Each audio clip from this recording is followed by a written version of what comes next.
The Sweetest Little Giant by Dan Sakuro. Chapter 1. Grace's World.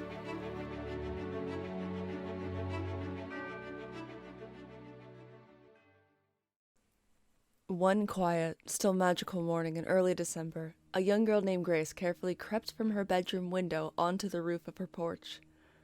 Dawn was still nearly an hour away, and, as Grace liked to put it, she never missed a chance to explore the world before the rest of the people woke up and discovered it. This brief period was no longer quite night, but also not yet daybreak, and so it needed a special name all its own. Grace decided it would be called Grace's Hour because she said so, and there was no one awake to contradict her. A snow had fallen overnight, and so Grace took care to bundle up properly before slipping out of her window. She had a soft, thick sweater under a puffy jacket, which was zipped up tight, a scarf and muffler, and matching mittens, which let you swing the fabric back when you needed to use your fingers. She also pulled on her favorite boots, which slowly displayed colorful patterns when they got colder. When she was fully wrapped up in these layers, only the glass of her spectacles' lenses were visible to anyone who could see her, not that there was anyone to see. The roof over her porch was deeply covered in smooth piles of freshly fallen snow, and Grace loved how pleasingly it gave way to her feet as she crossed to the lattice alongside, which she would use to climb down. She had done this so often that she could find the ideal point to begin her descent in total darkness, which was a good thing indeed, since it was always very dark during Grace's hour. Tonight, however, it was also perfectly overcast, so that not even the moon shone through, and only the porch light below offered any guiding illumination. She found the lattice with practiced skill, and then slowly and gently made her way down to about 3 feet above the ground, and then leapt down the rest of the way. She landed in a sort of unbalanced tumble and rolled gleefully down the slope and into the driveway. She lay on her back a moment, breathless with giddy excitement at the thought that she was about to explore a brand new spot she'd never had the chance to visit during Grace's Hour, and she had all the time in the world and all the world to herself. She got to her feet and began to trudge through the snow. My snow, she thought to herself. And that evergreen over there, that's mine. This driveway is mine. And that fence over across the way is mine. This road is mine. To drive the last point home, Grace lay flat in the middle of the road and closed her eyes. I could nap right here, and no car would come, she thought. No one will come to make me move. Indeed, no car came, and no one came to tell her off for being so careless and reckless. Not during Grace's hour. Things like that just didn't happen. She didn't stay put for long, though. She had very special plans for this Grace's Hour, as I said a little while ago, and she had no intention of putting it off any longer, so off she went, jumping a fence and trotting across a flat, open field of snow towards a distant line of trees. Her tracks were all that broke the perfect blanket of white as far as she could see in the dim light. Which was hardly surprising. This was, after all, her world. By the time she reached the line of trees, the moon managed to find a small opening in the clouds, and a slim beam of silver light shone directly on the spot Grace needed it to. She could make out the ancient gnarled stump that was slightly uprooted, and from there, she knew to look directly to its left to find the twin trunks of 2 birches. A quick hop between those trunks, and she would be headed in the right direction. Through the trunks she went, and from there, only the frozen creek was left to cross. From Grace's point of view, this was by far the best part of the journey she would take the whole of Grace's Hour. The creek wound before her like a gigantic flat snake, covered mostly in solid white with only a few small cracklets breaking up the surface. Grace loved to take a stick and poke the spots at these cracklets, since the water was visible through them, but with a very thin layer of ice on top. The stick would break this thin layer easily, and Grace could make little patterns out of the holes. She hopped on to a great downed tree which served to bridge the creek in warmer times of the year and made her way across. This morning, the tree seemed to be frozen in time, with icicles cascading along the sides and bottom, which made it look like it was in a photograph of a rainstorm. She held out her arms for balance and made her way deliberately across, though she really didn't need to. Once across that, she was nearly to her destination. Only a few more steps. A duck under a low-hanging branch, a quick hop over a log, and there it was. Her new one and only super secret hiding place. Her sanctuary. Her palace. Well, it was actually a little more than a metal barrel half submerged in the side of a hill, so that only a half-moon shape opening was visible, but that didn't matter much to her. It was warm, it was isolated, and more importantly, someone Grace's size could fit through the opening and be comfortable inside. Grace was small for her age, and normally she felt somewhat self-conscious about that, but not now. Now being small was the only way to be.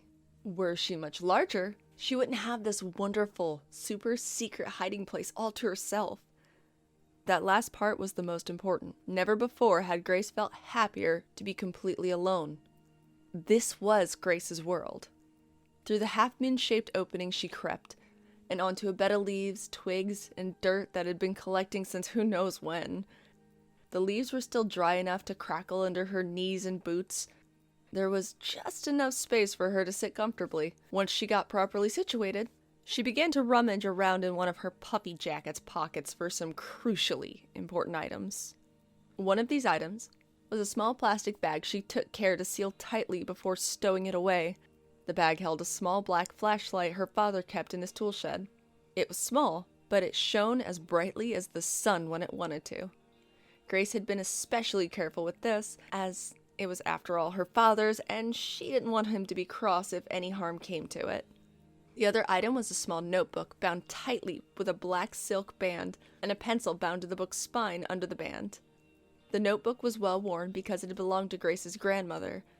Grace received this notebook from her one Christmas once Grace had demonstrated a fondness for drawing. "You may never know what inspiration may strike," Grandma told her.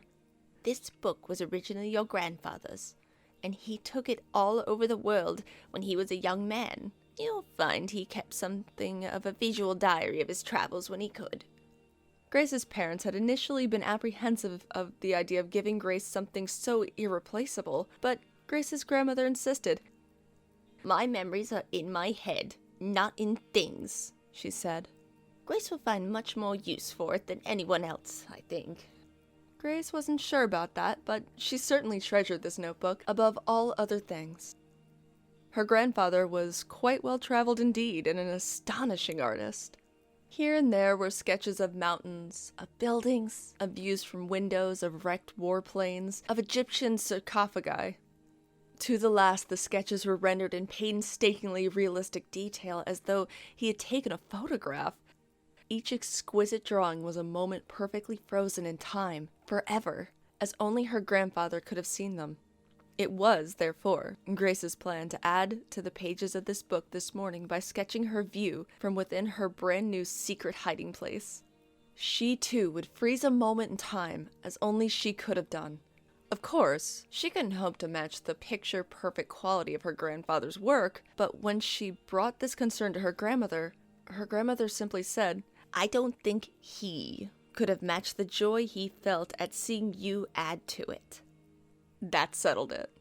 Grace had discovered a useful trick recently. She found she could slip her father's flashlight inside the hood of her puffy jacket by her temple and secure the flashlight there by putting her hood tight. That done, she had a brilliant white light which would shine in any direction she chose to look, which was very handy. Now, she lay on her belly, removed the pencil from its spot on the notebook's spine, and flipped the notebook to a fresh page. It took several minutes of glancing around at details and careful consideration before Grace felt like she knew where to begin.